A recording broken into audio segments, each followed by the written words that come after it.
કડીમાં તાલિબાની સજા, કાયદો હાથમાં લઈ યુવકની ઘાતકી હત્યા. આ સાંભળીને તમારું હૃદય કંપી ઉઠશે અને અરેરાટી વ્યાપી જશે. સમાજમાં એક સવાલ ઊભો થાય છે કે શું પૈસા હોય એટલે ગમે તેનો જીવ લઈ લેવાની છૂટ મળી જાય છે? કડીમાં અમુક લોકોએ કાયદો પોતાના હાથમાં લઈને એવી તાલિબાની સજા આપી છે જેણે માનવતાને શર્મસાર કરી દીધી છે. આ હૃદયદ્રાવક ઘટના કડીના નાની કડી વિસ્તારમાં આવેલી શ્રી ગણેશ વિલાસ સોસાયટીમાં બની છે. મળતી માહિતી મુજબ મામા ફોઈના બે ભાઈઓ સોસાયટીમાં ચોરીના ઈરાદે ઘૂસ્યા હોવાની શંકા રાખી તેમની પર ઢોર માર મારવામાં આવ્યો હતો. એક બિલ્ડર અને તેના સાગરીતોએ ક્રૂરતાની તમામ હદો વટાવી દીધી હતી.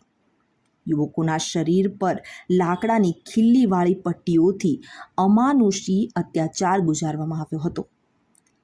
આટલો ભયંકર માર સહન ન થતાં રવિ પંચાલ નામના યુવકે તડફડીને પોતાનો દમ તોડી દીધો અને તેનો જીવ ચાલ્યો ગયો. જ્યારે તેની સાથે રહેલા પ્રજ્ઞેશ કુમાર પંચાલ અત્યારે અત્યંત ગંભીર હાલતમાં સારવાર હેઠળ છે.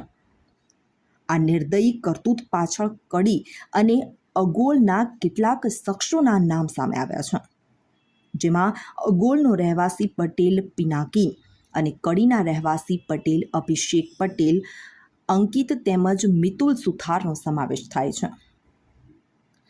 જો યુવકોએ ચોરી કરી હતી તો તેમને પોલીસને સોંપવાને બદલે આવો અત્યાચાર કેમ? કાયદો હાથમાં લઈ કોઈનો જીવ લેવાની છૂટ આ બિલ્ડર અને તેના સાગરીતોને કોણે આપી? નિર્દોષ છે કે ગુનેગાર એ નક્કી કરવાનો અને આવી તાલિબાની સજા આપવાનો હક કોણે આપ્યો? રિપોર્ટર તરુણ પ્રજાપતિ સાથે લાઈવ 24 ન્યૂઝ, મહેસાણા.